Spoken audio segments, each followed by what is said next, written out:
DD Kisan, മാറുന്ന ഭാരതത്തിന്റെ അഭിമാനം.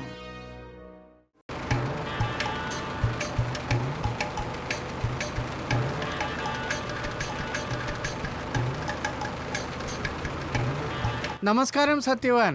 നമസ്കാരം. നമസ്കാരം. ഇത്തവണ ഏത് കൃഷിയാ ചെയ്യുന്നത്? ഞാൻ ഇത്തവണ നേരിട്ട് നെല്ല് വിതയ്ക്കും സത്പാൽ. ഞാൻ ഒരിക്കലും നേരിട്ട് നെല്ല് വിതച്ചിട്ടില്ല. ഇത് ന്യായമാണ്. ഇത്തവണ ഞാൻ പൂസ ഇൻസ്റ്റിറ്റ്യൂട്ടിൽ ട്രെയിനിങ് കഴിഞ്ഞ് വന്നപ്പോ അവരെനിക്ക് വളരെ നല്ല 2 വിത്തുകൾ തന്നു. മുമ്പ് നമ്മളെ ശല്യപ്പെടുത്തിയിരുന്ന ആ കളകളുണ്ടല്ലോ, അത് ഇതില് ഉണ്ടാവുന്നില്ല. വരൂ അമിത്. നമ്മൾ ഇത്രയും കുഴപ്പിച്ചാല് പിന്നെ ഉണ്ടല്ലോ, നമ്മുടെ ഭൂമിയും പണവും പാഴാവും. പണം പാഴാകില്ല. കളനാശിനി പ്രയോഗിച്ചു കഴിഞ്ഞാല് പ്രശ്നങ്ങൾ ഇല്ലാതാകും. നെല്ലും നന്നായിരിക്കും. ഇതിന് ധാരാളം ഗുണങ്ങളുണ്ട്. 30-35% വെള്ളം ലാഭിക്കാം. കഴിഞ്ഞ വർഷം എനിക്ക് ലേബറിന്റെ പ്രശ്നം ഉണ്ടായിരുന്നു. എൻ്റെ നഴ്സറിക്ക് 40 ദിവസം പ്രായമുണ്ടായിരുന്നു. അധ്വാനം ഇല്ല. നേരിട്ട് വിതയ്ക്കുന്നതിനാല് അധ്വാനിക്കുന്നവരുടെ ആവശ്യവും ഇല്ല. ഇത് ആഗോളതാപനത്തെയും സഹായിക്കുന്നു. റോട്ടവേറ്റർ ഉപയോഗിച്ച് പുഡിംഗ് ചെയ്യുന്നതിലെ മിഥേൻ വിഷവാതകങ്ങൾ പുറത്തുവിടാൻ ഉപയോഗിക്കുന്നു. ഇത് അതിൽ നിന്നും ആശ്വാസം നൽകുന്നു. ഇതിന് ധാരാളം ഗുണങ്ങളുണ്ട്. സഹോദര, ഇതിൽ നിന്ന് നിങ്ങൾക്ക് ധാരാളം നേട്ടം ലഭിക്കും. കൂടുതൽ വിവരങ്ങൾ ലഭിക്കണമെങ്കിൽ നമുക്ക് കൃഷി ചൗപ്പാലിലേക്ക് പോകാം. എല്ലാ ശാസ്ത്രജ്ഞരും അവിടെ ഇരിക്കുവാണ്. വരൂ സഹോദരാ, നമുക്ക് പോകാം.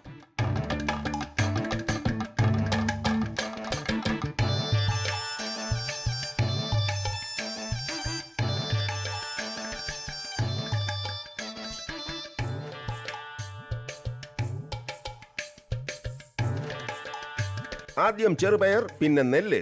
അതിനെ മിടുക്കനായ കർഷകനെന്ന് വിളിക്കുന്നു. ഞാനിപ്പോൾ ഇവിടെയുള്ള സ്ഥലത്ത് ഇവിടുത്തെ കർഷകർക്കിടയിൽ ഈ ചൊല്ല് വളരെ പ്രചാരത്തിലുള്ളതാണ്. പക്ഷേ ഇത് വെറും ഒരു പഴഞ്ചൊല്ലല്ല. ഇതിന് പിന്നിൽ പ്രകൃതിയുടെ ഒരു ശാസ്ത്രം ഒളിഞ്ഞിരിപ്പുണ്ട്. അതിതാണ്, ചെറുപയർ ഒരു പയർവർഗ വിളയാണ്. അത് മണ്ണിൽ നൈട്രജനെ ഫിക്സ് ചെയ്യുന്നു. അത് ധാന്യങ്ങൾക്ക് പോഷക തത്വങ്ങൾ ലഭ്യമാക്കുന്നു. ഇതാണ് പ്രകൃതിയുടെ ശാസ്ത്രത്തിന്റെ കാര്യം.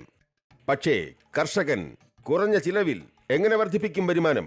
ഇതിന്റെ ശാസ്ത്രം എന്താണ്? അത് മനസ്സിലാക്കാം. ആധുനിക കാർഷിക ടെക്നിക്കുമായി കർഷകർ എങ്ങനെ ബന്ധപ്പെട്ടിരിക്കുന്നു?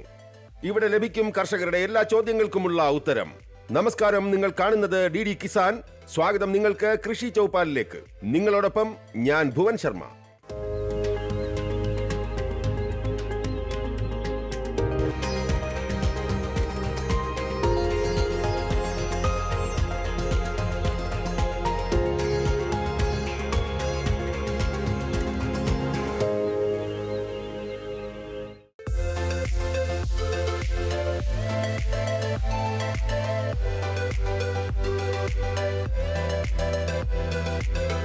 കൃഷി ചൗപ്പാലിൽ ഇന്ന് നമ്മൾ സംസാരിക്കുന്നത് ഖരീഫ് വിളകളെ കുറിച്ചാണ്.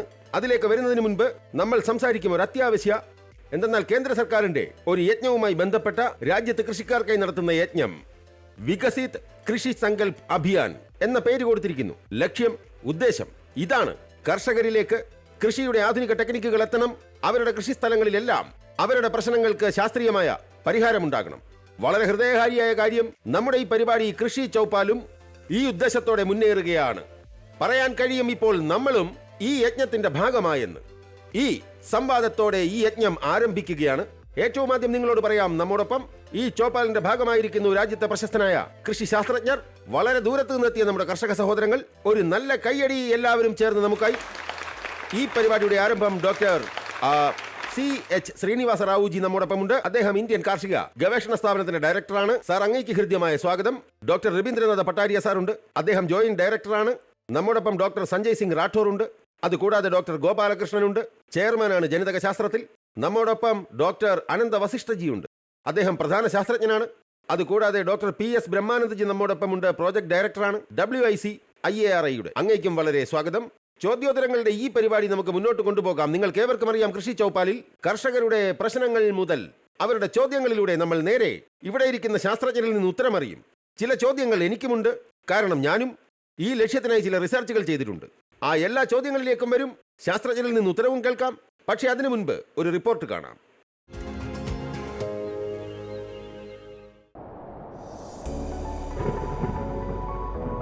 ഭാരതത്തിന്റെ ഭൂമി ജൂണിലെ ആദ്യ മഴ കൊണ്ട് നനയുമ്പോൾ അപ്പോൾ ആരംഭിക്കുകയായി ഖരീഫ് വിളകളുടെ യാത്ര.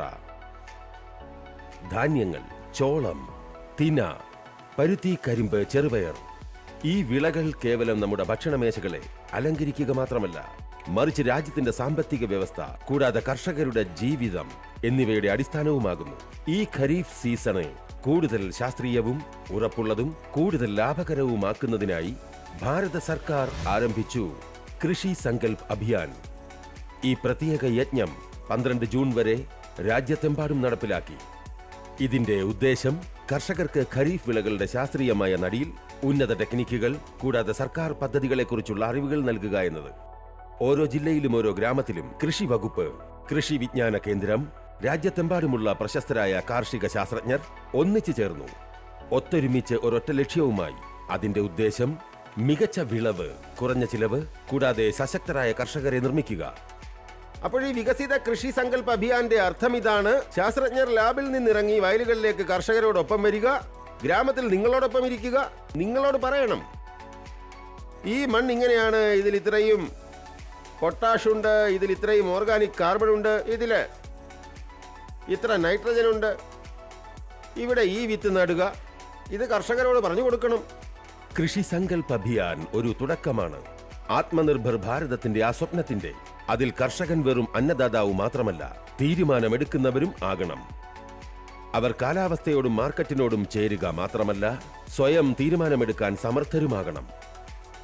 ഭാരത സർക്കാരിന്റെ ഈ ചുവടുവയ്പ് ഒരു സമൃദ്ധ, സ്വാശ്രയ, ആധുനിക ഭാരതത്തിന്റെ കൃഷിയുടെ സൂചന നൽകുന്നു.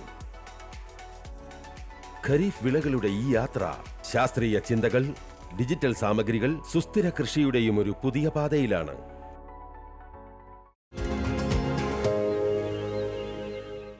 മെയ് 29 മുതൽ ജൂൺ 12 വരെ 700-ലധികം ജില്ലകൾ ഈ യജ്ഞത്തിന്റെ പരിധിയിലേക്ക് വന്നു.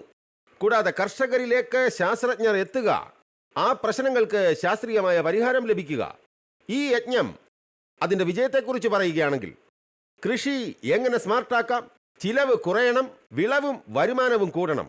നമുക്ക് സംസാരിക്കാം വിശദമായി. ചോദ്യോത്തരങ്ങൾ ഉണ്ടാകും. വരൂ നമുക്ക് ആരംഭിക്കാം ഡോക്ടർ ശ്രീനിവാസ് ജിയിൽ നിന്ന്. സാറ്, ആദ്യത്തെ ചോദ്യം ഈ യജ്ഞത്തിന്റെ വിജയത്തെക്കുറിച്ചാണ്. ഒരു രാജ്യവ്യാപക ക്യാമ്പയിൻ കർഷകർക്കായി ആരംഭിച്ചിരിക്കുന്നു. സർക്കാരാണ് ആരംഭിച്ചത്. എത്ര വിജയമാണെന്നാണ് താങ്കൾ കാണുന്നത്? കൂടാതെ ഈ ക്യാമ്പയിനിന്റെ സമയത്ത് ഏത് ടെക്നിക്കുകളെ കുറിച്ചാണോ പറഞ്ഞത്? ഖരീഫ് വിളകളെ കുറിച്ച് പറയാം, കാരണം ഇന്ന് നമ്മൾ അതേക്കുറിച്ചാണ് കൃഷി ചോപ്പാൽ ചെയ്യുന്നത്. ഇത് എത്ര സഹായകരമാണ് ഇതൊക്കെ? കുറഞ്ഞത് 1.5 കോടി പേരടങ്ങുന്ന ഈ കോണ്ടാക്ട് സ്കീമിൽ 100 കർഷകരെ ഞങ്ങൾ ഉൾപ്പെടുത്തിയിട്ടുണ്ട്. ഇതോടൊപ്പം 700 ജില്ലകളിലായി ഞങ്ങൾ നടത്തുന്ന പദ്ധതിയിലും ഈ പുതിയ വിത്ത് എങ്ങനെ ഉപയോഗിക്കാം, ഈ ഖാരിഫിന് വിത്ത് മാറ്റിസ്ഥാപിക്കൽ എങ്ങനെ ആവശ്യമാണ് എന്നതിനെക്കുറിച്ച് ഞങ്ങൾ ഒരു പുതിയ ചർച്ച നടത്തി. മഴ അല്പം നേരത്തെ വരുമെന്ന് നിങ്ങൾക്കറിയാമല്ലോ. അതനുസരിച്ച് വിത്ത് സാങ്കേതിക വിദ്യ എങ്ങനെ ചെയ്യണമെന്ന് ഞങ്ങളോട് പറഞ്ഞു. അതോടൊപ്പം രാജ്യത്ത് ഉടനീളമുള്ള കാലാവസ്ഥാ വ്യതിയാനത്തിൻ്റെ പ്രശ്നങ്ങൾ അത് എങ്ങനെ മുന്നോട്ട് കൊണ്ടുപോകണമെന്ന് ഞങ്ങൾ ചർച്ച ചെയ്തു. പലപ്പോഴും ഇന്ത്യയിൽ ആവശ്യമുള്ളതിനേക്കാൾ കൂടുതൽ വളങ്ങൾ നമ്മൾ ഇടുന്നുണ്ട്. വളരെയധികം ചേർക്കുന്നതിന് പകരം സോയിൽ ഹെൽത്ത് കാർഡിൻ്റെ അടിസ്ഥാനത്തിൽ പരിശോധിച്ച് വളങ്ങൾ എവിടെ ചേർക്കണമെന്ന് ചർച്ച ചെയ്യണം. അതോടൊപ്പം പ്രാണികൾ പോലുള്ള സംയോജിത കീട നിയന്ത്രണത്തെക്കുറിച്ചും ഞങ്ങൾ ചർച്ച ചെയ്തു. ഡിസീസ് മാനേജ്മെൻറ്റ് ഞങ്ങൾ ചർച്ച ചെയ്തു. അതിനു പുറമെ വിളകൾ, പശുക്കൾ, ആടുകൾ, കാലിത്തീറ്റ വിളകൾ, മത്സ്യബന്ധനം, കോഴി എന്നിവയെക്കുറിച്ച് ഞങ്ങൾ ചർച്ച ചെയ്തു. കർഷക സഹോദരീ സഹോദരന്മാരുമായി ഇതെല്ലാം ഞങ്ങൾ ചർച്ച ചെയ്തു. ഞങ്ങളുടെ ആഴ്ചതോറുമുള്ള കോണ്ടാക്റ്റുമായി ഞങ്ങൾ ഈ വിഷയം ചർച്ച ചെയ്തു. ഞങ്ങളുടെ വിളവിൽ കുറഞ്ഞത് 2 മുതൽ 3% വരെ വർധനവിന് സാധ്യതയുണ്ടെന്നാണ് ഈ കണക്ക്. ഈ ക്യാമ്പയിനിന്റെ വിജയം നമ്മൾ കർഷകരിൽ നിന്ന് കൂടി അറിയും. അതായത് അവർ ഇതിൽ എന്ത് ഫീഡ്ബാക്കാണ് തരുന്നത്?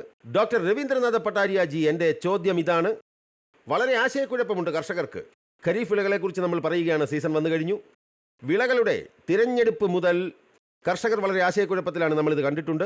ഇന്നത്തെ സമയത്തെക്കുറിച്ച് പറഞ്ഞാൽ, ഇന്നത്തെ ഈ ഒരു കാലത്തെക്കുറിച്ച് പറഞ്ഞാൽ, എന്തൊക്കെ ടെക്നിക്കുകളാണ് അല്ലെങ്കിൽ എന്തൊക്കെ പുതിയ വിളകളാണ് കൂടുതൽ വിളവ് നൽകുന്നതായും കൂടുതൽ ലാഭം നൽകുന്നതായും, ഇതേക്കുറിച്ച് അങ്ങേക്ക് എന്താണ് പറയാനുള്ളത്? താങ്കൾ വളരെ നല്ല ഒരു ചോദ്യമാണ് ചോദിച്ചത്. ഖാരിഫ് സീസൺ വരുമ്പോൾ പ്രത്യേകിച്ച് കാലാവസ്ഥാ വ്യതിയാനം കാരണം കർഷകരുടെ ആശങ്കകൾ വർദ്ധിക്കുന്നു. എല്ലാ കർഷക സഹോദരന്മാരോടും ഞാൻ അഭ്യർത്ഥിക്കുകയാണ്, ഒരു വിള ഇനം അല്ലെങ്കിൽ വിള തിരഞ്ഞെടുക്കുമ്പോൾ അപ്പോൾ മഴയെക്കുറിച്ച് ലഭ്യമായ വിവരങ്ങൾ മനസ്സിൽ വയ്ക്കുക. കാലാവസ്ഥ, മഴ എന്നിവയുടെ അടിസ്ഥാനത്തിൽ എന്താണ് സംഭവിക്കാൻ പോകുന്നതെന്ന് ആദ്യം ശ്രദ്ധിക്കണം. അതുവഴി നമുക്ക് ആ വിള, ആ ഇനം തിരഞ്ഞെടുക്കാം. ഏത് മണ്ണിൽ ഏത് ഇനം നല്ലതായിരിക്കുമെന്നും നാം കാണേണ്ടതുണ്ട്. ചിലയിടങ്ങളിൽ നേരിയ മണ്ണും ചിലയിടങ്ങളിൽ കനത്ത മണ്ണും ആണുള്ളത്. നമ്മുടെ മണ്ണിൻ്റെ അടിത്തറ എന്താണ്, നമുക്ക് എങ്ങനെയുള്ള വെള്ളമാണ് ലഭ്യമാകുന്നത്, മഴ എങ്ങനെയായിരിക്കും, ഈ കാര്യങ്ങൾ മനസ്സിൽ സൂക്ഷിക്കണം. രണ്ടാമതായി, ഇപ്പോൾ നമ്മൾ നെല്ല്, ഗോതമ്പ് എന്നിവ വളർത്തുന്നതിനുള്ള പരമ്പരാഗത രീതി പിന്തുടരുന്നു. നമ്മൾ എന്തു തന്നെ ചെയ്താലും കൂടുതൽ വരുമാനം നേടണമെങ്കിൽ വിള വൈവിധ്യവൽക്കരണത്തിലേക്ക് പോകേണ്ടി വരും. അത് ഈ യോഗത്തിൽ ചർച്ച ചെയ്യപ്പെടുന്നതാണ്. പക്ഷേ ഞാനിവിടെ പറയാൻ ആഗ്രഹിക്കുന്നു, പച്ചക്കറികൾ, ഓഫ് സീസൺ വിളകൾ എന്നിവ പോലുള്ള പുതിയ രീതികൾ കർഷകർ ചെയ്താൽ, അതുപോലെ പഴങ്ങളുമുണ്ട്, നിങ്ങളുടെ പ്രദേശത്തിൻ്റെ ഒരു ഭാഗം ആ വിളകളിലേക്ക് മാറ്റാൻ നിങ്ങൾക്ക് സാധിച്ചാൽ വൈവിധ്യവൽക്കരണത്തിലൂടെ നിങ്ങൾക്ക് കൂടുതൽ വരുമാനം നേടാനും കഴിയും. അപ്പോൾ ഡോക്ടർ സാർ, താങ്കൾ മണ്ണ്, ജലം, കാലാവസ്ഥാ വ്യതിയാനത്തെക്കുറിച്ച് പറഞ്ഞു. കർഷകരിലേക്ക് നമുക്ക് നേരിട്ട് പോകാം, അവർക്കും പല ചോദ്യങ്ങളുണ്ട്. ഡോക്ടർ, നമ്മോടൊപ്പം ഒരു കർഷകനുണ്ട്, സത്പാൽ ഠാക്ര സാർ. ചോദിക്കൂ ചോദ്യം. ഞങ്ങളുടെ ഒരു പ്രശ്നം, ഒരു ഇനം വിത്ത് കർഷകർക്ക് നല്ല വിളവ് നൽകുന്നു, പക്ഷേ അത് മറ്റൊരു വയലിൽ നല്ല വിളവ് നൽകുന്നില്ല എന്നതാണ്. അപ്പോൾ എൻ്റെ ചോദ്യം, ഖാരിഫിനായി വിത്തുകൾ എങ്ങനെ തിരഞ്ഞെടുക്കാം? ഇതിനായി നമ്മൾ എന്ത് മുൻകരുതലുകൾ എടുക്കണം? മണ്ണും കാലാവസ്ഥയും കണക്കിലെടുത്ത് വിത്തുകൾ എങ്ങനെ തിരഞ്ഞെടുക്കാം? ഡോക്ടർ ഗോപാലകൃഷ്ണൻജി അങ്ങ് ഇതിൻ്റെ ഉത്തരം നൽകിയാലും. അതെ കർഷക സഹോദരന്മാരെ, മണ്ണ്, വെള്ളം, മാറിക്കൊണ്ടിരിക്കുന്ന കാലാവസ്ഥാ വ്യതിയാനം എന്നിവ കണക്കിലെടുത്ത് നമ്മൾ ഒരു നല്ല ഇനങ്ങളും മെച്ചപ്പെട്ട വിത്തുകളും തിരഞ്ഞെടുക്കണം. മെച്ചപ്പെട്ട വിത്തുകൾ എന്നാൽ സർട്ടിഫൈഡ് വിത്തുകൾ, അംഗീകൃത വിത്തുകൾ അല്ലെങ്കിൽ TL വിത്തുകൾ എന്ന് നാം വിളിക്കും. TL വിത്തുകൾ എന്ന് വിളിക്കപ്പെടുന്ന ട്രൂത്ത്ഫുള്ളി ലേബിൾഡ് വിത്തുകൾ എന്നാണ് അർത്ഥമാക്കുന്നത്. ICR ഇൻസ്റ്റിറ്റ്യൂട്ടുകൾ, സംസ്ഥാന കാർഷിക സർവകലാശാലകൾ തുടങ്ങിയ അംഗീകൃത ഏജൻസികളിൽ നിന്നാണ് നമുക്ക് വിത്തുകൾ ലഭിക്കേണ്ടത്. ഇവ ഉൽപ്പാദനത്തിന് ഏറ്റവും മികച്ച മൂല്യമുള്ളതാണ്. അതിനാൽ അംഗീകൃത ഏജൻസികളിൽ നിന്ന് മാത്രം നമ്മൾ നല്ല വിത്തുകൾ വാങ്ങുക. നന്ദി. വിത്തുകളെക്കുറിച്ചാണ് സംസാരിച്ചത്. എനിക്ക് തോന്നുന്നു സത്പാൽജി അങ്ങേക്ക് ചോദ്യത്തിന് ഉത്തരം കിട്ടിക്കാണും. നമ്മോടൊപ്പം മറ്റൊരു കർഷകനുണ്ട്, കുൽദീപ് എന്നാണ് പേര്. ചോദിക്കൂ ചോദ്യം. ഞാൻ ചോദിക്കാൻ ആഗ്രഹിക്കുന്നു, മൺസൂൺ സീസൺ ഇപ്പോൾ എത്തിയിരിക്കുന്നു. ഇത്തവണ മൺസൂൺ നേരത്തെയാണ് വരുന്നത്. അപ്പോൾ പലപ്പോഴും മൺസൂൺ നേരത്തെ വരുന്നു, ചിലപ്പോൾ വൈകി വരുന്നു, ചിലപ്പോൾ കൂടുതൽ വരുന്നു, ചിലപ്പോൾ കുറവ് വരുന്നു. അപ്പോൾ കർഷകന് ഖാരിഫ് വിളയിൽ എങ്ങനെ കൂടുതൽ ലാഭം ലഭിക്കും? മൺസൂൺ കുറവാണെങ്കിലും എങ്ങനെ അവർക്ക് കൂടുതൽ ഖാരിഫ് വിളവ് ലഭിക്കും? കൂടുതൽ മൺസൂണിൽ പോലും അത് എങ്ങനെ പരിഹരിക്കാനാകും? ഈ ചോദ്യം എനിക്ക് തോന്നുന്നത് ഡോക്ടർ അനിന്ദാജി അങ്ങേക്ക് ഇതിന് നല്ല രീതിയിൽ ഉത്തരം കൊടുക്കാൻ കഴിയും. നമ്മുടെ മൺസൂൺ സീസൺ ജൂൺ മുതൽ സെപ്റ്റംബർ വരെയാണ്. മൺസൂണിൽ ചിലപ്പോൾ വളരെയധികം മഴ പെയ്യുന്നത് നമ്മൾ കാണുന്നുണ്ട്, ചിലപ്പോൾ കുറവ് മഴ പെയ്യുന്നു. ഇത്തവണ സന്തോഷകരമായ കാര്യം, ഇന്ത്യൻ കാലാവസ്ഥാ വകുപ്പ് സാധാരണ മൺസൂൺ പ്രവചിച്ചിട്ടുണ്ട് എന്നതാണ്. അതിനാൽ ഇത്തവണ മഴ സാധാരണമായിരിക്കും. നമ്മുടെ മധ്യ ഇന്ത്യ അല്ലെങ്കിൽ ദക്ഷിണ ഉപദ്വീപ് ഇന്ത്യ പോലെ സാധാരണയേക്കാൾ കൂടുതൽ മഴ ലഭിക്കും. പക്ഷെ നമ്മുടെ വടക്ക് പടിഞ്ഞാറൻ മേഖലയിൽ സാധാരണയേക്കാൾ കൂടുതൽ മഴ ലഭിക്കും. സാധാരണ മഴ ലഭിക്കുന്ന പ്രദേശമാണിത്. ഇപ്പോൾ നമുക്ക് മനസ്സിലായി വരാനിരിക്കുന്ന മൺസൂൺ മഴ നല്ലതായിരിക്കുമെന്ന്. അതിനാൽ ഇതിനായി ആദ്യം വേണ്ടത് നിങ്ങൾ വിളകൾ തിരഞ്ഞെടുക്കണം എന്നതാണ്. ഉദാഹരണത്തിന് പലതരം വിളകളുണ്ട്. നിങ്ങളുടെ നെൽകൃഷിയാണ് നമ്മുടെ പ്രധാന വിള. ഇതിനു പുറമെ പയർവർഗ്ഗ വിളകളും പച്ചക്കറി വിളകളും ഉണ്ട്. അതിനാൽ വെള്ളം വളരെയധികം ആവശ്യമുള്ള നിരവധി വിളകൾ നമുക്കുണ്ട്. നമ്മൾ അവയെ ജലസ്നേഹികൾ എന്ന് വിളിക്കുന്നു. പയർവർഗ്ഗ വിളകൾ അല്ലെങ്കിൽ പച്ചക്കറി വിളകൾ പോലെ നമ്മുടെ പല വിളകളും വെള്ളവുമായി വളരെ സെൻസിറ്റീവാണ്. അതിനാൽ നമുക്ക് ലഭിക്കുന്ന മഴ കാരണം, കാലാവസ്ഥാ വ്യതിയാനം കാരണം കാലാവസ്ഥയിൽ വളരെയധികം വൈവിധ്യമുണ്ടെന്ന് നിങ്ങൾ കാണുന്നതിനാൽ അവ അതിനനുസരിച്ച് കൈകാര്യം ചെയ്യണം. മൺസൂൺ മഴ സാധാരണ നിലയിലായെന്ന് ഞങ്ങൾ പറഞ്ഞു. പക്ഷെ അതിന്റെ വിതരണം എങ്ങനെയായിരിക്കും? 3-4 ദിവസത്തേക്ക് സംഭവിക്കാൻ പോകുന്ന മഴ, ആ മഴ 1 അല്ലെങ്കിൽ 2 ദിവസത്തിനുള്ളിൽ മാത്രമേ സംഭവിക്കൂ എന്ന് നിങ്ങൾ പലപ്പോഴും കാണാറുണ്ട്. ചിലപ്പോൾ മുഴുവൻ മഴയും 4-5 മണിക്കൂറിനുള്ളിൽ പെയ്യുന്നു. അപ്പോൾ അത് നമ്മുടെ വയലുകളിൽ വെള്ളം കെട്ടി നിൽക്കുന്ന പ്രശ്നം സൃഷ്ടിക്കുന്നു എന്നതാണ് സംഭവിക്കുന്നത്. നമ്മുടെ കൈവശമുള്ള ഏത് വിളയിലും, പച്ചക്കറി വിളകളോ പയർവർഗ്ഗ വിളകളോ നട്ടുപിടിപ്പിച്ചിട്ടുണ്ടെങ്കിൽ വെള്ളം കെട്ടിക്കിടക്കുന്നത് മൂലം വിളകൾക്ക് കേടുപാടുകൾ സംഭവിക്കാനുള്ള സാധ്യതയുണ്ട്. അതിനാൽ എന്ത് മാനേജ്മെന്റ് ഉണ്ടെങ്കിലും വെള്ളം ഒഴുക്കിവിടാനുള്ള ക്രമീകരണങ്ങൾ ചെയ്യണം, വെള്ളം നീക്കം ചെയ്യണം. നിങ്ങൾ വെള്ളം വറ്റിക്കുന്നിടത്ത് തന്നെ ഒരു കുളം ഉണ്ടാക്കണമെന്ന് ഞാൻ പറയും. അല്ലെങ്കിൽ അമൃത് സരോവറിനായി ഒരു പ്രചാരണം നടക്കുന്നത് പോലെ നിങ്ങൾക്ക് അമൃത് സരോവറും ഉണ്ടാക്കാം. അല്ലെങ്കിൽ വയലിനടുത്ത് ഒരു കുളമോ തടാകമോ ഉണ്ടാക്കാം. അതിനാൽ നിങ്ങൾ വയലിൽ നിന്ന് എത്ര വെള്ളം വറ്റിച്ചാലും അവിടെ വെള്ളം ശേഖരിക്കപ്പെടും. ഞാൻ പറഞ്ഞതുപോലെ ഇപ്പോൾ ധാരാളം മഴ പെയ്യുന്നു. അതേപോലെ നിങ്ങൾക്ക് വരണ്ട കാലഘട്ടവുമുണ്ട്. കാരണം മഴക്കാലത്ത് സംഭവിക്കുന്നത് ചില ദിവസങ്ങളെ നമ്മൾ ആർദ്ര കാലഘട്ടമെന്നും ചില സമയങ്ങളെ വരണ്ട കാലഘട്ടമെന്നും വിളിക്കുന്നു. അതിനാൽ നിങ്ങളുടെ വരണ്ട കാലഘട്ടം അവയിൽ വർധനവുണ്ടാകും. അതിനാൽ നമ്മൾ വയലിൽ നിന്ന് ശേഖരിച്ച വെള്ളം ഒരു പമ്പിന്റെ സഹായത്തോടെയോ മറ്റേതെങ്കിലും മാർഗത്തിലൂടെയോ വയലിൽ തന്നെ ഉപയോഗിക്കാം. നിങ്ങൾക്കത് നിങ്ങളുടെ വിളകളിൽ ഉപയോഗിക്കാം. വിത്തുകൾ തിരഞ്ഞെടുക്കുന്ന കാര്യത്തെക്കുറിച്ച് പറഞ്ഞു, കാലാവസ്ഥാ വ്യതിയാനത്തെക്കുറിച്ച് പറഞ്ഞു. ജലം സംരക്ഷിക്കുന്ന കാര്യത്തിൽ കർഷകർ മുമ്പേ തന്നെ എങ്ങനെ തയ്യാറായിരുന്നു? മഴയെ ആശ്രയിച്ച് തന്നെയാണ്, ഇത് പ്രകൃതിയുടെ വരദാനമാണ്. പക്ഷേ കർഷകർ സ്വയം എങ്ങനെ തയ്യാറെടുക്കും? ഇത് അങ്ങയിൽ നിന്ന് അറിഞ്ഞു ഡോക്ടർ അനിന്ദാജി. വളരെയധികം നന്ദി ഈ ഉത്തരം നൽകിയതിന്. ഇനിയും വളരെയധികം പ്രാധാന്യമുള്ള കാര്യങ്ങളുണ്ട്, അതേക്കുറിച്ച് സംസാരിക്കണം. നിങ്ങൾക്കും ചോദ്യങ്ങളുണ്ട്, അതിന് ഉത്തരം കേൾക്കാം. അതിനു മുൻപ് ഖരീഫ് വിളകളെക്കുറിച്ച് ഞങ്ങളുടെ പ്രത്യേക റിപ്പോർട്ട്.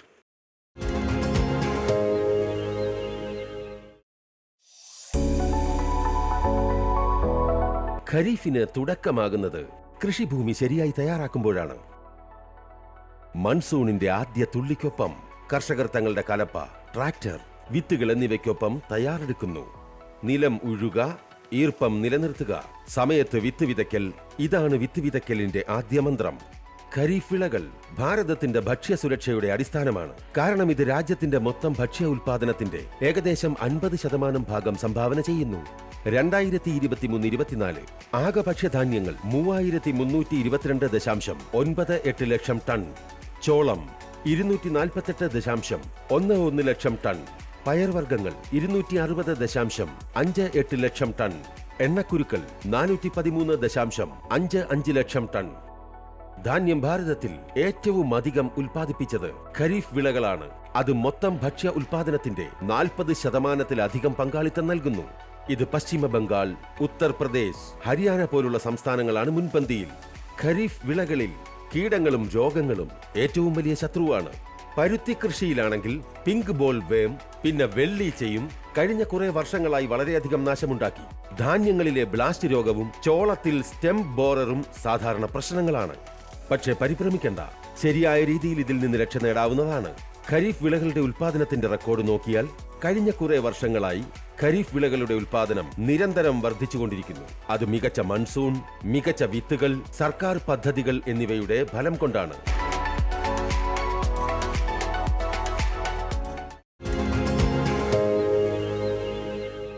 വിതയ്ക്കലിന് ശേഷം ഇനി ടെക്നിക്കുകളെക്കുറിച്ചും സംസാരിക്കണം.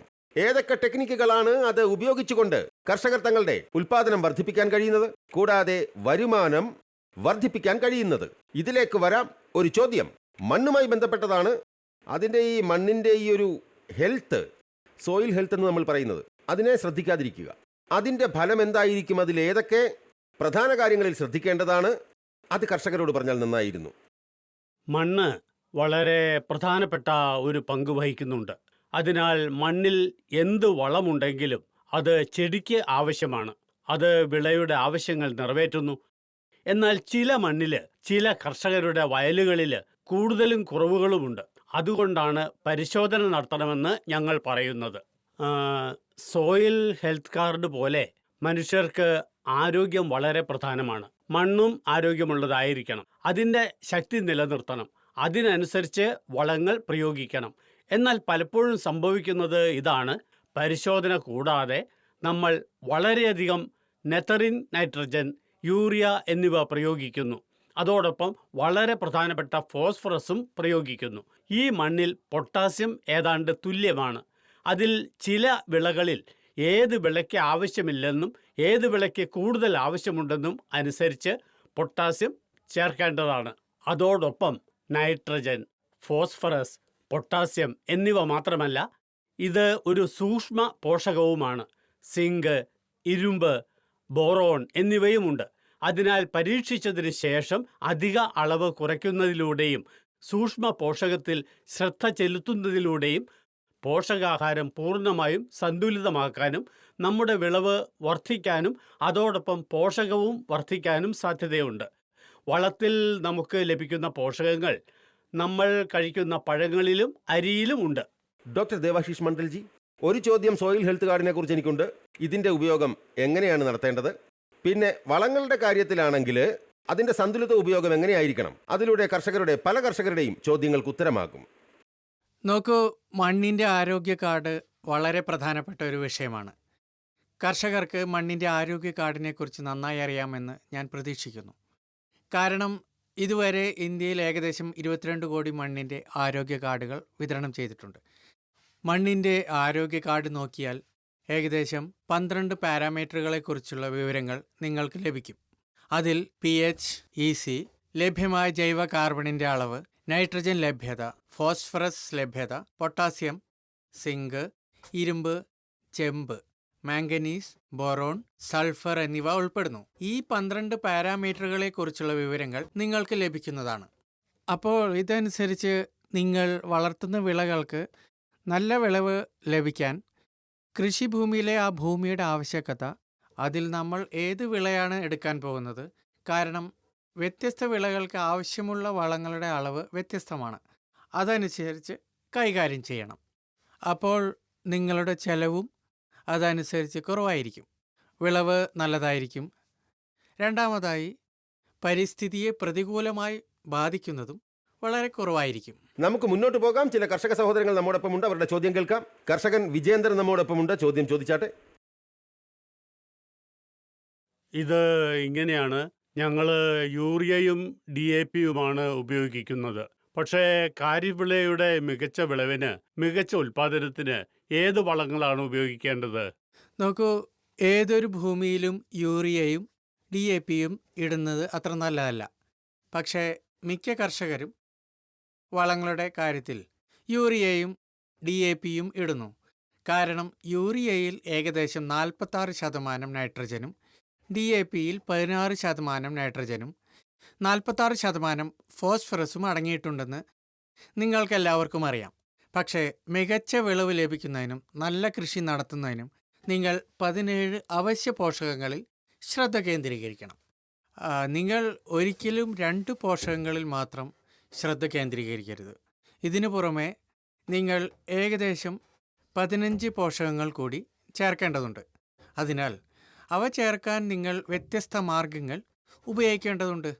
ചുരുക്കത്തിൽ വിശദീകരിക്കുകയാണെങ്കിൽ, ജൈവ കൃഷിയും കമ്പോസ്റ്റ്, ചാണകവളം, പച്ചിലവളം തുടങ്ങിയ നിങ്ങളുടെ ജൈവ മാർഗങ്ങളും ഉചിതമായ അളവിൽ രാസവസ്തുക്കളും ഉപയോഗിക്കണമെന്നാണ് എനിക്ക് പറയാനുള്ളത്. നിങ്ങൾക്ക് അത് ഉപയോഗിക്കണമെങ്കിൽ നിങ്ങളുടെ മണ്ണിൻ്റെ ആരോഗ്യം നല്ല നിലയിൽ നിലനിർത്തുന്നതിനും വിളവ് നല്ലതായിരിക്കുന്നതിനും പരിസ്ഥിതിയിൽ ഉണ്ടാകുന്ന ദോഷകരമായ ഫലങ്ങൾ കുറയ്ക്കുന്നതിനും നിങ്ങളൊരു സന്തുലിതാവസ്ഥ നിലനിർത്തണം. നിങ്ങൾ സമീകൃത വളം ശ്രദ്ധിക്കണമെന്നും നൈട്രജനും ഫോസ്ഫറസും മാത്രം ഉപയോഗിക്കരുതെന്നും ഞാൻ നിങ്ങളോട് പറയാൻ ആഗ്രഹിക്കുന്നു. ഇതുമൂലം സംഭവിക്കുന്നത് നിങ്ങളുടെ മണ്ണ് അസന്തുലിതാവസ്ഥയിലാകുന്നു. അതിനെ നമ്മൾ ഇംബാലൻസ് എന്ന് പറയുന്നു. വരൂ, നമുക്ക് മുന്നോട്ട് പോകാം.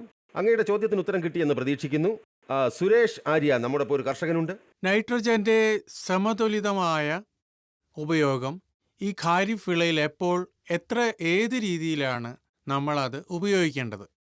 നമ്മുടെ മണ്ണിന്റെ അവസ്ഥയെയും അതിന്റെ ലഭ്യമായ രാസപോഷകങ്ങളെയും അടിസ്ഥാനമാക്കി പോഷക മാനേജ്മെന്റ് നടത്തുന്നത് വളരെ നല്ലതായിരിക്കും. ഇതോടൊപ്പം നൈട്രജന്റെ കാര്യത്തിൽ മറ്റൊരു കാര്യം കണ്ടിട്ടുണ്ട്. പലപ്പോഴും സംഭവിക്കുന്നത് പ്രാരംഭഘട്ടത്തിൽ തന്നെ നമ്മൾ ധാരാളം നൈട്രജൻ ഉപയോഗിക്കുന്നു. നൈട്രജന് വേണ്ടി നമ്മൾ യൂറിയ ഉപയോഗിക്കുന്നത് പോലെ പിന്നീട് ഏകദേശം 15-20 ദിവസത്തിനുള്ളിൽ നൈട്രജന്റെ ലഭ്യതയുടെ ഭൂരിഭാഗവും ഇല്ലാതാകുന്നു.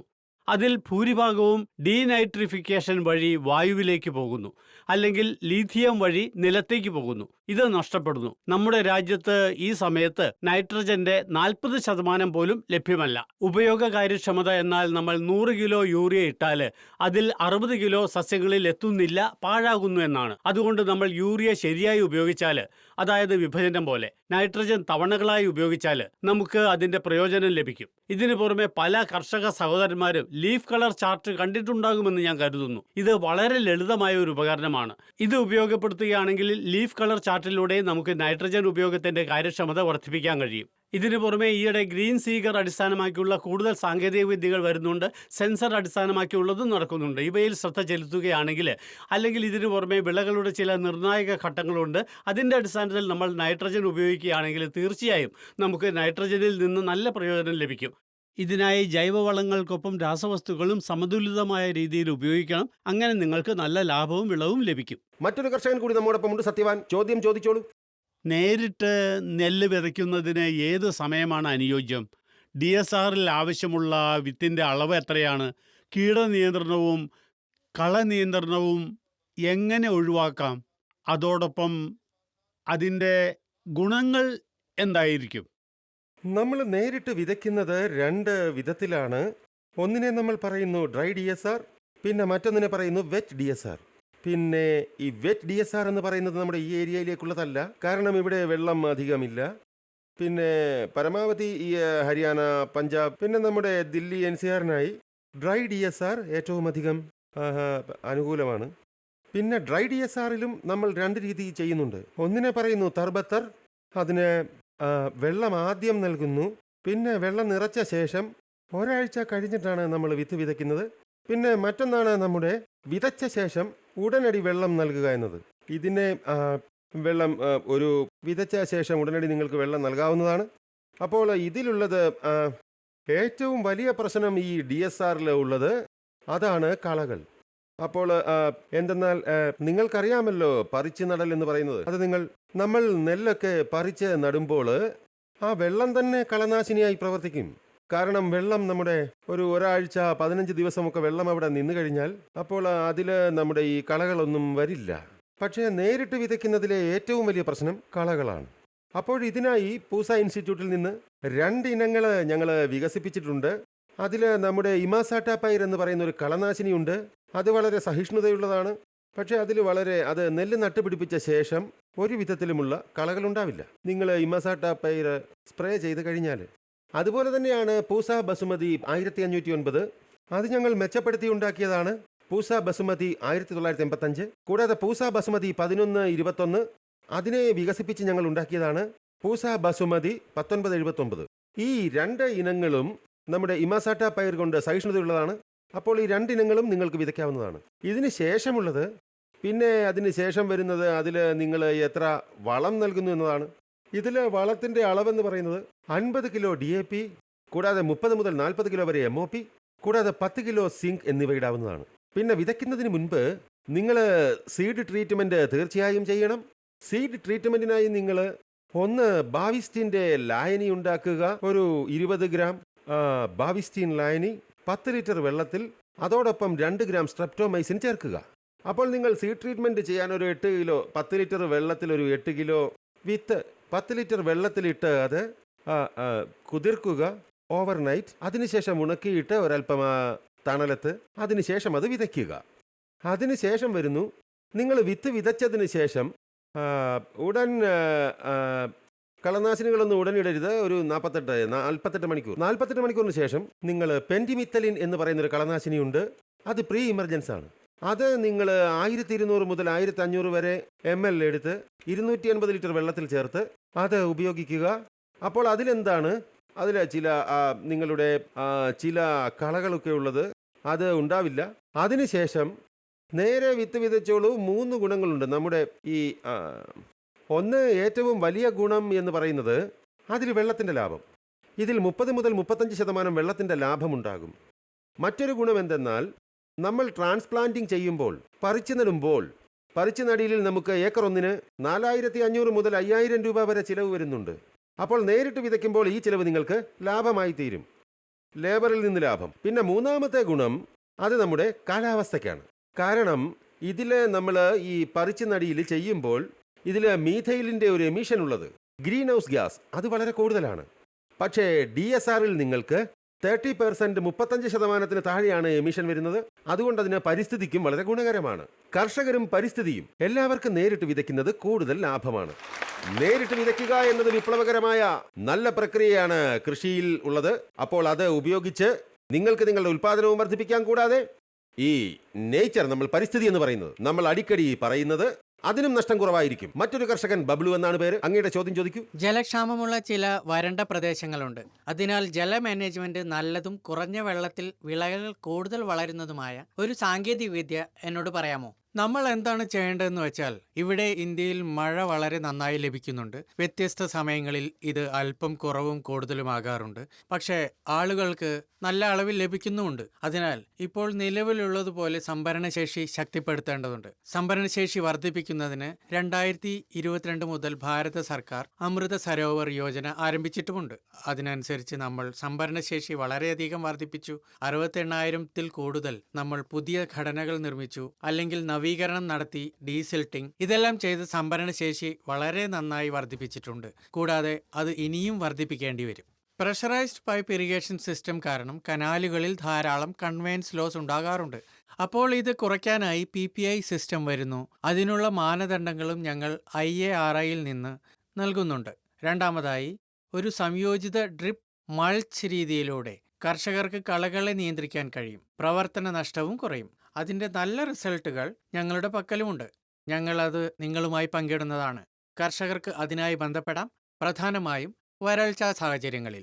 ഭൂഗർഭജല റീചാർജ് വർദ്ധിപ്പിക്കാൻ നിങ്ങൾ ആഗ്രഹിക്കുന്നുവെങ്കിൽ അതിനായി അടൽ ഭുജൽ യോജന നിങ്ങളെ അതിന് വളരെയധികം സഹായിക്കും. കാരണം ബുന്ദേൽഖണ്ഡിൽ ഞങ്ങൾക്ക് വളരെ മികച്ച ഫലങ്ങൾ ലഭിച്ചിട്ടുണ്ട്. പിന്നെ പ്രധാനമന്ത്രി കൃഷി സിഞ്ചായി യോജന, അതിന് കീഴിൽ എല്ലാ കൃഷിയിടങ്ങളിലും വെള്ളം നൽകുന്നതിനാൽ കഴിഞ്ഞ 3 വർഷത്തിനുള്ളിൽ നമ്മുടെ ജലസേചന വിസ്തൃതി വളരെ നല്ലൊരു ശതമാനം വർദ്ധിച്ചിട്ടുണ്ട്.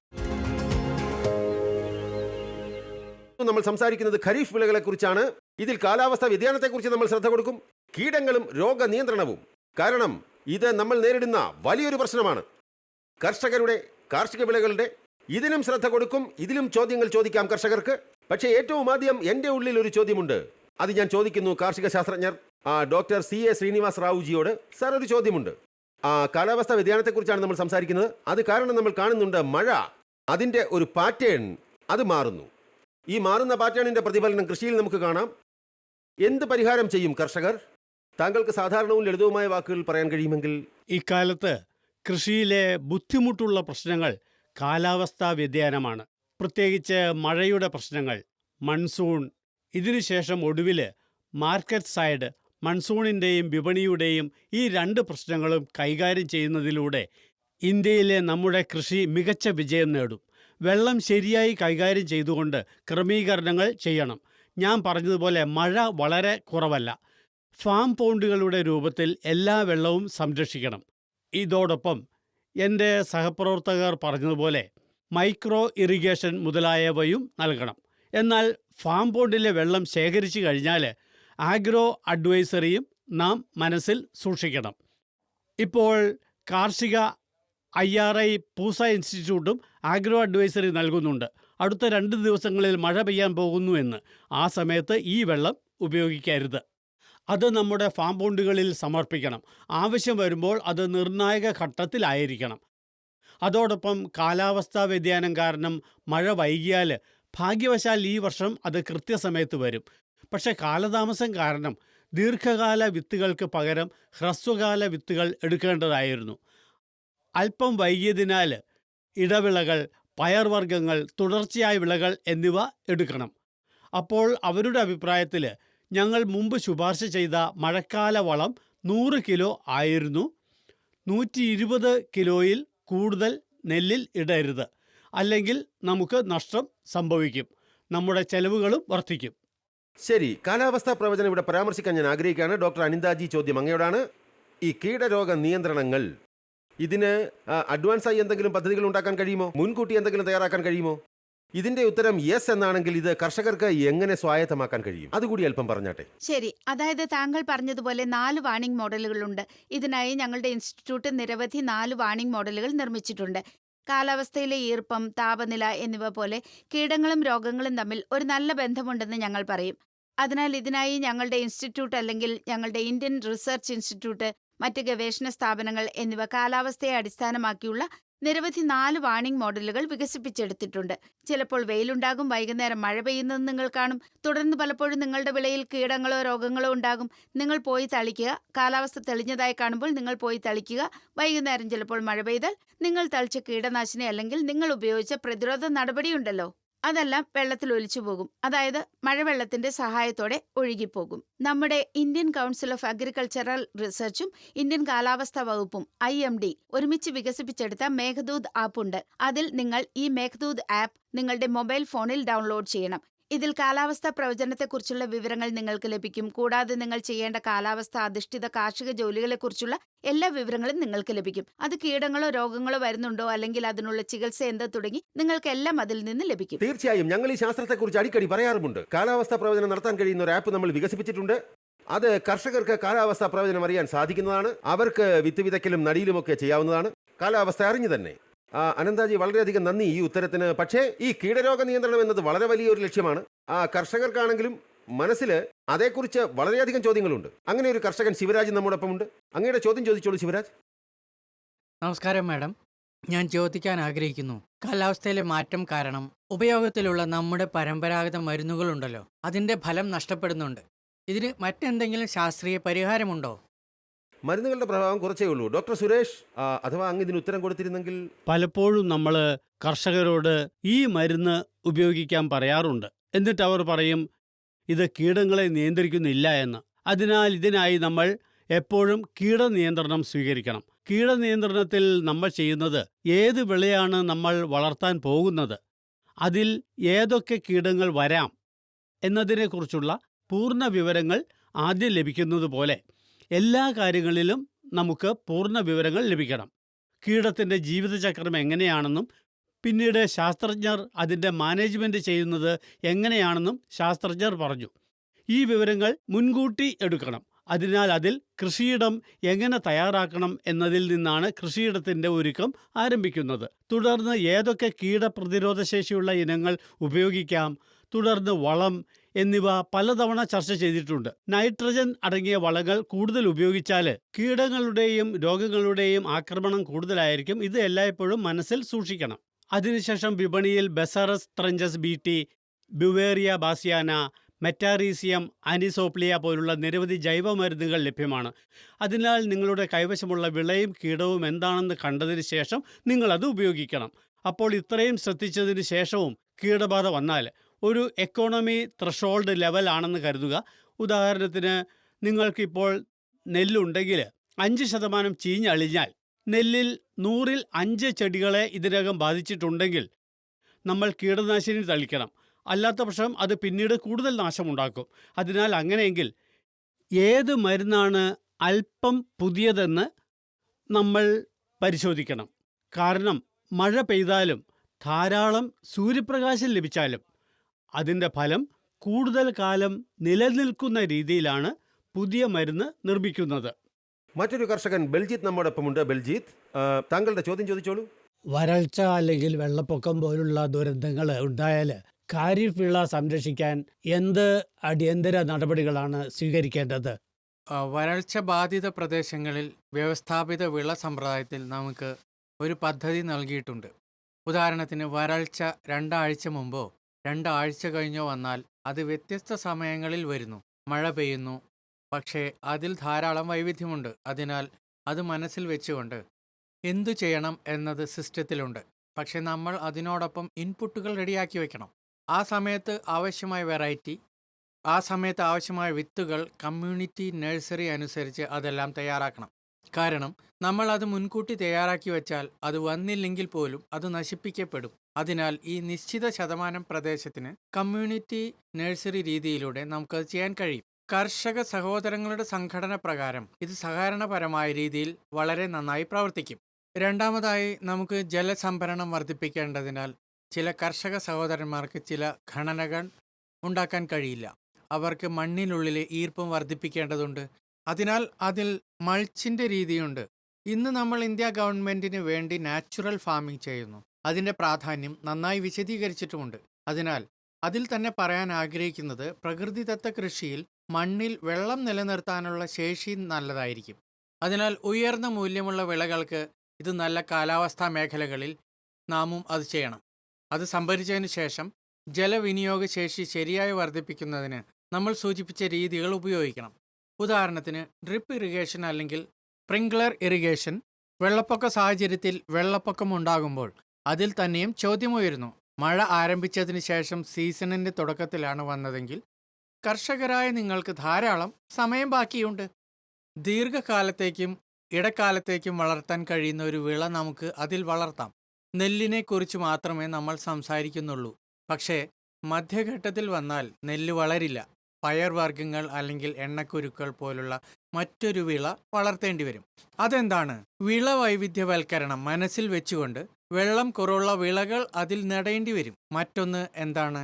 വെള്ളപ്പൊക്കം ഉണ്ടാകുമ്പോൾ നെല്ലിൽ പെട്ടെന്ന് വെള്ളപ്പൊക്കം ഉണ്ടായാൽ ഇന്ത്യയിൽ എല്ലായിടത്തും പെട്ടെന്ന് വെള്ളപ്പൊക്കം ഉണ്ടാകുന്നത് പോലെ ആകസ്മികമായി വരുന്നു, പെട്ടെന്ന് വരുന്നു. അപ്പോൾ ആ സമയത്ത് സ്വർണ്ണ സെവൻ പോലുള്ള ഒരു ഇനമുണ്ട്. അതിൽ ICR അതിൻ്റെ സംഭാവന നൽകിയിട്ടുണ്ട്.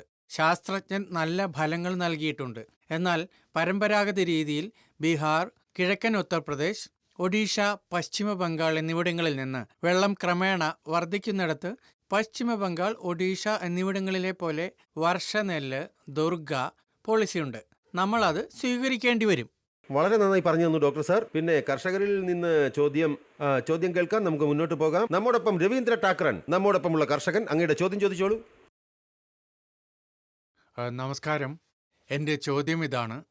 ഖാരിഫ് വിളകൾക്ക് ഏറ്റവും കൂടുതൽ നാശം വരുത്തുന്നത് രോഗങ്ങളും കീടങ്ങളുമാണ്. ഏറ്റവും കുറഞ്ഞ നാശനഷ്ടം വരുത്തുന്ന തരത്തിൽ നമുക്കവയെ എങ്ങനെ വേഗത്തിൽ തിരിച്ചറിയാം? നെല്ലിലെ പയർതുരപ്പൻ, വഴുതനയിലെ കായതുരപ്പൻ, തക്കാളിയിലെ കായതുരപ്പൻ തുടങ്ങിയ കീടങ്ങൾക്ക് ഈ കീടങ്ങൾക്കുള്ള ഫെറോമോൺ കെണികൾ വിപണിയിൽ ലഭ്യമാണ്. അതിനാൽ നിങ്ങൾ 1 ഹെക്ടറിന് 5 മുതൽ 8 വരെ കെണികൾ സ്ഥാപിച്ചാൽ കീടങ്ങൾ നിങ്ങളുടെ വയലിലേക്ക് വരാൻ തുടങ്ങുമ്പോൾ തന്നെ നിങ്ങൾക്ക് അതിനെക്കുറിച്ച് അറിയാൻ കഴിയും. മുതിർന്ന നിശാശലഭങ്ങൾ അതിൽ കുടുങ്ങിപ്പോകും. അതിനാൽ പ്രാണികളുടെ പ്രവർത്തനം ആരംഭിച്ചുവെന്ന് നമുക്ക് മനസ്സിലാകും. ഇനി നമ്മൾ അതിൻ്റെ മാനേജ്മെൻറ്റിന് തയ്യാറാക്കണം. അതിനാൽ ഫെറോമോൺ കെണികൾ ലഭ്യമല്ലാത്ത സാഹചര്യത്തിൽ നമ്മൾ തന്നെ അത് നിരീക്ഷിക്കേണ്ടതുണ്ട്. നിങ്ങൾ മാനേജ്മെൻറ്റ് ചെയ്യണം, നിങ്ങളത് കൈകാര്യം ചെയ്യണം. അതിനാൽ ഈ രീതിയിൽ ഏത് കീടത്തിന് ഫെറോമോൺ കെണികളുണ്ടോ അത് നമ്മൾ തന്നെ കൈകാര്യം ചെയ്യേണ്ടതുണ്ട്. അതിനായി നിങ്ങൾ ആ രീതിയിൽ ആസൂത്രണം ചെയ്യേണ്ടതുണ്ട്. കൃഷി ചൗപ്പാൽ അതിന്റെ അവസാന ഭാഗത്തിലേക്ക് എത്തുകയാണ്. കാർഷിക ശാസ്ത്രജ്ഞർ ഈ സെഗ്മെന്റിൽ നമ്മോടൊപ്പം ചേരുന്നു. അപ്പോൾ അവരെ ഞാൻ നിങ്ങൾക്ക് പരിചയപ്പെടുത്താം. നമ്മോടൊപ്പം ഡോക്ടർ ഹർവീർ സിംഗ് ഉണ്ട്, മുഖ്യ ശാസ്ത്രജ്ഞനാണ്. അങ്ങേക്ക് ഹൃദ്യമായ സ്വാഗതം. അതുകൂടാതെ ഡോക്ടർ BS തോമർജി ഉണ്ട്, ചെയർമാനാണ് വെജിറ്റബിൾ സയൻസിന്റെ. പിന്നെ ഡോക്ടർ JPS ഡാബാസ് നമ്മോടൊപ്പമുണ്ട്, ശാസ്ത്രജ്ഞനാണ്. അതുകൂടാതെ ഡോക്ടർ രവീന്ദ്രനാഥ് പട്ടാരിയാജി ഉണ്ട്. കൂടാതെ ധാരാളം കർഷക സഹോദരങ്ങൾ നമ്മോടൊപ്പമുണ്ട്. ചോദ്യോത്തര പങ്ക്തി നമുക്ക് ആരംഭിക്കാം. ഒരു ചോദ്യം ഡോക്ടർ ഹർവീർ സിംഗ് ജി, അങ്ങയോട് എനിക്ക് ചോദിക്കാനുണ്ട്. കർഷകർ വയലിൽ അധ്വാനിക്കുന്നു, വിയർപ്പും രക്തവും ഒഴുക്കുന്നു. അതിനുശേഷം അവർ മാർക്കറ്റിലേക്ക് എത്തുമ്പോൾ ഒരു സപ്ലൈ ചെയിൻ സിസ്റ്റം എന്ന് നമ്മൾ പറയുന്നു, വിതരണ ശൃംഖല. അതിൽ എങ്ങനെ ചിലവ് കുറയ്ക്കാം, ലാഭം കൂട്ടാം. ഇതിൽ കർഷകർ സ്വീകരിക്കേണ്ട രീതികളെ കുറിച്ചൊന്ന് പറഞ്ഞാട്ടെ. വിപണിയെ സംബന്ധിച്ചിടത്തോളം, പ്രത്യേകിച്ച് വിപണിയുടെ പ്രശ്നം അതിലെ ചെലവ് എങ്ങനെ കുറയ്ക്കാമെന്നാണ്. ഒന്നാമതായി, വിളവെടുപ്പിന് ശേഷം നിങ്ങൾ നിങ്ങളുടെ ഉൽപ്പന്നം സംഭരിക്കണം. വിള ശരിയായ രീതിയിലും ശരിയായ ദിശയിലും സൂക്ഷിക്കുക. അതായത് അതിൽ ശരിയായ അളവിൽ ഈർപ്പം ഉണ്ടായിരിക്കണം. വിളവെടുപ്പിന് ശേഷം പെട്ടെന്ന് തന്നെ ഒരിക്കലും അത് വിപണിയിലേക്ക് കൊണ്ടുപോകരുത്. മാർക്കറ്റിലേക്ക് പോകുന്നതിന് മുമ്പ് നിങ്ങളുടെ അയൽപ്പക്കത്തുള്ള നിങ്ങളുടെ കർഷക സുഹൃത്തിനോടും നിങ്ങളുടെ പരിചയത്തിലുള്ള വ്യാപാരിയോടും കൂടി ആലോചിക്കേണ്ടതുണ്ട്. കൂടാതെ അഗ്മാർ നെറ്റ് ഉൾപ്പെടെ നിരവധി കാര്യങ്ങൾ ഓൺലൈനിൽ ചോദിക്കാനും കഴിയും. അവിടെ നിങ്ങൾക്ക് ദൈനംദിന വിലകൾ, നിലവിലുള്ള മാർക്കറ്റ് നിരക്കുകൾ എന്നിവ അറിയാൻ കഴിയും. അതനുസരിച്ച് നിങ്ങളുടെ ഉൽപ്പന്നം ഏത് മാർക്കറ്റിലേക്ക് ഏത് സമയത്ത് എത്ര അളവിൽ കൊണ്ടുപോകണമെന്ന് നിങ്ങൾ തീരുമാനിക്കുന്നു. എന്നാൽ അത് വിപണിയിലേക്ക് കൊണ്ടുപോകുമ്പോൾ ചെലവ് എങ്ങനെ കുറയ്ക്കാം എന്ന ചോദ്യം ഉയർന്നു വരുന്നു. പക്ഷേ ഇതിൽ ഒരു കാര്യമുള്ളത്, മാർക്കറ്റിലേക്ക് കൊണ്ടുപോകുന്ന സമയത്ത് ഏറ്റവും കുറഞ്ഞ ചെലവ് എങ്ങനെ വരും? ഒറ്റയ്ക്ക് കൊണ്ടുപോകുന്നതിന് പകരം നിങ്ങൾക്ക് കർഷകരുടെ ഒരു സംഘം രൂപീകരിക്കാം. എല്ലാവരും ഒരുമിച്ച് സാധനങ്ങൾ കൊണ്ടുപോവുകയാണെങ്കിൽ ഓരോരോ യൂണിറ്റിലുള്ള ചെലവ് കുറവായിരിക്കും. അതിനുശേഷം മാർക്കറ്റിൽ പോയതിന് ശേഷവും നിങ്ങൾ ഞങ്ങളുടെ ഈ നെയിം പോലുള്ള സൗകര്യങ്ങൾ ഉപയോഗിക്കുകയാണെങ്കിൽ എന്ത് വിലയ്ക്ക് വിള വിൽക്കണമെന്നും എന്ത് വിലയ്ക്ക് വിൽക്കരുതെന്നും നിങ്ങൾക്കറിയാനൊക്കും. ഡോക്ടർ ബി എസ് തോമർ, അങ്ങയോട് എനിക്കൊരു ചോദ്യമുണ്ട്. വിള വൈവിധ്യവൽക്കരണത്തെക്കുറിച്ച് നമ്മൾ സംസാരിക്കുന്നു, കാലാവസ്ഥാ വ്യതിയാനത്തെക്കുറിച്ചും നമ്മൾ സംസാരിച്ചു. അതിൽ ഈ കാലാവസ്ഥയിൽ, ഖരീഫ് കാലാവസ്ഥയിൽ വിള വൈവിധ്യവൽക്കരണത്തിന് എങ്ങനെ പ്രോത്സാഹനം നൽകാൻ പറ്റും നമ്മുടെ കർഷകർ? കാരണം അവരുടെ വരുമാനം കൂട്ടണം. ഒടുവിൽ കാര്യം വരുമാനത്തിലാണ് എത്തുന്നത്. പറഞ്ഞാട്ടെ. അപ്പോൾ ഇതിൽ ഗോതമ്പും നെല്ലും, അല്ലെങ്കിൽ പ്രത്യേകിച്ച് ഡൽഹി അല്ലെങ്കിൽ ഡൽഹിക്ക് ചുറ്റുമുള്ള പ്രദേശങ്ങളിൽ കൃഷി ചെയ്യുന്ന നമ്മുടെ കർഷക സഹോദരന്മാരെക്കുറിച്ച് സംസാരിക്കുമ്പോൾ, നമ്മുടെ കർഷക സഹോദരന്മാർ മഴക്കാലത്ത് നെല്ലും ശൈത്യകാലത്ത് ഗോതമ്പും കടുകും അല്ലെങ്കിൽ ചില പ്രദേശങ്ങളിൽ പച്ചക്കറി വിളകളും കൃഷി ചെയ്യുന്നു. ഇത് ചെയ്യുന്നതിനൊപ്പം ഇലക്കറികൾ ഉൾപ്പെടെയുള്ള അവരുടെ കൃഷിയിൽ ക്രമേണ മാറ്റങ്ങൾ വരുത്തേണ്ടതുണ്ട്. അതിലൂടെ നമ്മുടെ കർഷക സഹോദരന്മാർക്ക് മഴക്കാലത്ത് ചീര വളർത്താനും നല്ല പണം സമ്പാദിക്കാനും കഴിയും. അവർക്ക് അമരന്ത് വളർത്താനും വിദേശ ചീര നടാനും കഴിയും. ഇതോടൊപ്പം ആദ്യകാല കോളിഫ്ലവറും വളർത്താം. അത് വികസിപ്പിക്കാനുള്ള സമയം അതിക്രമിച്ചിരിക്കുന്നു. നമ്മുടെ കർഷക സഹോദരന്മാർക്ക് പൂഷ മേഘ്ന പോലുള്ള ഇനങ്ങൾ തിരഞ്ഞെടുക്കാം. അല്ലെങ്കിൽ നിങ്ങളുടെ പ്രദേശത്ത് വഴുതന കൃഷി പ്രോത്സാഹിപ്പിക്കാം. ഞാൻ ചർച്ച ചെയ്ത ഹോർട്ടിക്കൾച്ചറൽ വിളകൾ അവയുടെ ഹ്രസ്വകാല ദൈർഘ്യം കാരണം കർഷകന് ചുരുങ്ങിയ സമയത്തിനുള്ളിൽ 2 വിളകൾ എടുക്കാം. 120-130 ദിവസത്തിനുള്ളിൽ നെല്ല് വിളയുമ്പോഴേക്കും നമുക്ക് 2 വിള പച്ചക്കറികളും എടുക്കാം. അതിനാൽ വൈവിധ്യവൽക്കരണം ഇന്നത്തെ നമ്മുടെ ആവശ്യമാണ്, കാലഘട്ടത്തിന്റെ ആവശ്യകതയാണ്. നഗരപ്രദേശങ്ങളിലും പ്രത്യേകിച്ച് നഗരപ്രാന്ത പ്രദേശങ്ങളിൽ നമ്മൾ ഹോർട്ടിക്കൾച്ചറൽ വിളകൾ സ്വീകരിക്കേണ്ടതുണ്ട്. നമ്മോടൊപ്പം മറ്റു ചില കർഷകർ കൂടിയുണ്ട്. അവരുടെ ചോദ്യം നമുക്ക് കേൾക്കാം. കുൽദീപ് സിംഗ് നമ്മോടൊപ്പം ഉണ്ട്. കുൽദീപ് ജി, അങ്ങയുടെ ചോദ്യം ചോദിക്കൂ. എൻ്റെ ചോദ്യം ഇതാണ്. ഖരീഫ് വിളകളുടെ കാര്യത്തിൽ ട്രേഡിങ്ങിനായി കർഷകർക്ക് ഏതൊക്കെ പ്ലാറ്റ്ഫോമുകൾ ഉണ്ടെന്ന് എന്നോടൊന്ന് പറഞ്ഞു തരാമോ? വിപണിയെ സംബന്ധിച്ചിടത്തോളം അതിൽ ഒരു നൂതന പ്ലാറ്റ്ഫോമും ഉണ്ട്. നമ്മുടെ മുന്നിൽ നിരവധി സാങ്കേതിക വിദ്യകളുണ്ട്. ഉദാഹരണത്തിന് ഈ നെയിം അതിലൊന്നാണ്. ഇതിനെ നാഷണൽ കൃഷി ബസാർ എന്ന് വിളിക്കുന്നു. ഇവിടെ രജിസ്റ്റർ ചെയ്യുന്നതിലൂടെ നിങ്ങൾക്ക് അടുത്തുള്ള വിപണികളെക്കുറിച്ചുള്ള എല്ലാ വിവരങ്ങളും ലഭിക്കും. അടുത്തുള്ള വിപണികളെക്കുറിച്ച് മാത്രമല്ല, മുഴുവൻ രാജ്യത്തെയും വിപണികളെക്കുറിച്ചും, അവയുടെ വിലകൾ എന്തൊക്കെയാണ്, നിലവിലുള്ള വിലകൾ എന്തൊക്കെയാണ്, നിങ്ങൾക്ക് അത്തരം എല്ലാ വിവരങ്ങളും ലഭിക്കും. കൂടാതെ ചില സ്വകാര്യ കമ്പനികളും കോൺട്രാക്റ്റ് ഫാമിംഗ് ചെയ്യുന്നുണ്ട്. ഇതിനെ കരാർ കൃഷി എന്ന് വിളിക്കുന്നു. അവർ കർഷകരുമായി ചേർന്നാണ് ഇത് ചെയ്യുന്നത്. അതിൽ നിങ്ങൾക്ക് നിങ്ങളുടെ വില മുൻകൂട്ടി അറിയാമെന്ന നേട്ടമുണ്ട്. നിങ്ങൾക്ക് എന്ത് വില ലഭിക്കും എന്നല്ല. മറ്റൊരു കർഷകൻ ഗ്യാൻ സിംഗ് നമ്മോടൊപ്പം ഉണ്ട്. അദ്ദേഹത്തിന്റെ ചോദ്യം കേൾക്കാം. അങ്ങയുടെ ചോദ്യം ചോദിക്കൂ ഗ്യാൻ സിംഗ് ജി. സർ, എൻ്റെ ചോദ്യം ഖാരിഫ് വിളയ്ക്ക് എങ്ങനെ അധിക വരുമാനം ഉണ്ടാക്കാൻ കഴിയുമെന്നതാണ്. അപ്പോൾ ചോദ്യം താൻ ഉൽപ്പാദിപ്പിച്ചതിന് പരമാവധി പണം ലഭിക്കാൻ ഓരോ കർഷകനും ആഗ്രഹിക്കും എന്നതാണ്. പക്ഷേ അത് എപ്പോൾ ലഭിക്കും? നമ്മുടെ കർഷക സഹോദരന്മാർ എപ്പോൾ സംഘടിതരാകും? ഡോക്ടർ ഹർവീർ സിംഗ് ഇപ്പോൾ നിങ്ങളുമായി ചർച്ച ചെയ്തതുപോലെ കർഷകൻ ഇതിനകം പണം ചെലവഴിച്ചു കഴിഞ്ഞു. എന്നാൽ ഇപ്പോൾ അതിൽ നിന്ന് കൂടുതൽ നേട്ടം ലഭിക്കാൻ ഒരു കാര്യം പ്രോസസ്സിംഗ്, സാധൂകരണം, ഗ്രേഡിംഗ്, അത് എങ്ങനെ വിപണനം ചെയ്യാമെന്നതാണ്. ഇതെല്ലാം അതിൽ ഉൾപ്പെടുന്നു. ഇപ്പോൾ നമ്മൾ ഖാരിഫിനെ കുറിച്ച് സംസാരിക്കുന്നത് പോലെ ഖാരിഫിൽ കർഷക സഹോദരന്മാർ വിത്തുകൾ, വളങ്ങൾ, മരുന്നുകൾ എന്നിവ വാങ്ങണം. അവർ വ്യത്യസ്ത മരുന്നുകൾ വാങ്ങാൻ കടയിൽ പോകുമ്പോൾ അവർ കൂടുതൽ പണം നൽകണം. പക്ഷെ അത് പ്രശ്നമല്ല. നമ്മൾ നമ്മുടെ FPO അല്ലെങ്കിൽ സഹകരണ സംഘമോ കർഷക ക്ലബ്ബോ ഒരുമിച്ച് ചേർത്താൽ നമുക്ക് കുറഞ്ഞ വിലയ്ക്ക് വിത്തുകൾ ലഭിക്കും. അവയുടെ ഗുണനിലവാരവും നല്ലതായിരിക്കും. നമ്മുടെ മരുന്നുകളും നല്ല ഗുണനിലവാരമുള്ളതായിരിക്കും. അവയും കുറഞ്ഞ വിലയ്ക്ക് ലഭ്യമാകും. അറിയപ്പെടുന്ന എല്ലാ മാർജിൻ വ്യാപാരികളും നമ്മുടെ FPOയിലേക്ക് വരും. അവർ FPOയിലേക്ക് വരുമ്പോൾ നമ്മുടെ FPOയിലെ എല്ലാ അംഗങ്ങളെയും അവർക്കിടയിൽ വിഭജിക്കും. ഒന്നാമതായി, നിങ്ങളുടെ ചെലവ് കുറയും. ചെലവിനൊപ്പം നിങ്ങൾ ഉൽപ്പാദിപ്പിച്ചതിന് ഉയർന്ന വിലയും ലഭിക്കും.